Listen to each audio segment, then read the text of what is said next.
శివుడు ఆలస్యం చేస్తాడు కానీ నిరాకరించడు. జీవితంలో కొన్నిసార్లు మన ప్రార్థనలు వినిపించవు అని అనిపిస్తూ ఉంటుంది. కానీ శివుడు వినకపోవడం లేదు, ఆలస్యం చేస్తాడు. ఎందుకంటే సరైన సమయం కోసం వేచి చూస్తాడు. ఒక చిన్న గ్రామంలో రామయ్య అనే పేదవాడు ఉండేవాడు. ఆయన దగ్గర ధనం లేదు, బలం లేదు. కానీ అతనికి ఒకటి ఉంది, అచంచల విశ్వాసం.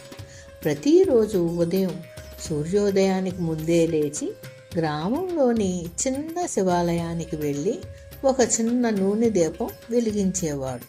గ్రామస్తులు అతనిని చూసి నవ్వుకునేవారు. నీకు తినడానికి లేదే, దేవుడికి దీపం ఎందుకు అని అడిగేవారు. రామయ్య నవ్వుతూ చెప్పేవాడు, దీపం వెలిగించేది నేను కాదు, నా భయం, నా బాధలు కాలిపోవాలని. 1 సంవత్సరం కరువు వచ్చింది, పంటలు ఎండిపోయాయి. రామయ్య ఇంట్లో ఆహారం కూడా లేకపోయింది. ఆ రోజు కూడా అతను శివాలయానికి వెళ్ళాడు. కానీ నూనె లేదు, పూలు లేవు. అతను ఖాళీ చేతులతో లింగం ముందు కూర్చున్నాడు. శివ, నేడు దీపం లేదు, కానీ నా విశ్వాసం ఉంది అని కన్నీళ్లు పెట్టుకున్నాడు.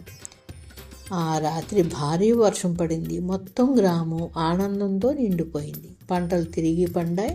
గ్రామస్తులు రామయ్య దగ్గరికి వచ్చి అడిగారు, నీ శివుడు విన్నాడా అని రామయ్యని అడిగారు. రామయ్య నవ్వి చెప్పాడు, అతను ఎప్పుడూ వినడమే చేస్తాడు, మనం ఆగిపోతాం, ఆయన కాదు అని చెప్పాడు.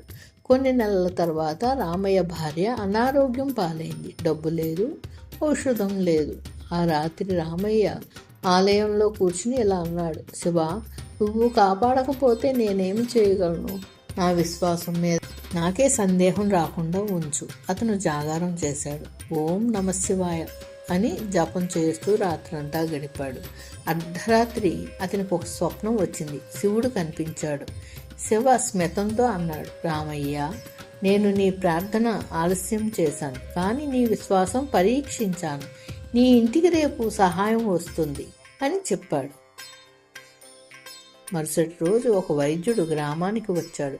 తనకు ఉచితంగా మందులు ఇచ్చాడు. రామయ్య భార్య కోలుకుంది. గ్రామం మొత్తం ఆశ్చర్యపోయింది. రామయ్య అప్పుడు గ్రామస్తులకు చెప్పాడు, శివుడు మన కోరికలను వెంటనే నెరవేర్చకపోవచ్చు, కానీ మన హృదయం ఖాళీగా ఉండనీయుడు. ఈ కథ విన్న ప్రతి ఒక్కరి ఇంట్లో శివుని కృప వెలుగులు నిండాలి. ఆలస్యం అనిపించినా అది నిరాకరణ కాదు. ఓం నమశివాయ. ఈ కథ నచ్చితే లైక్ చేయండి, షేర్ చేయండి. గాయత్రి డివోషనల్ ఛానల్ని సబ్స్క్రైబ్ చేసుకోండి. మరిన్ని మంచి కథలతో మీ ముందుంటాను.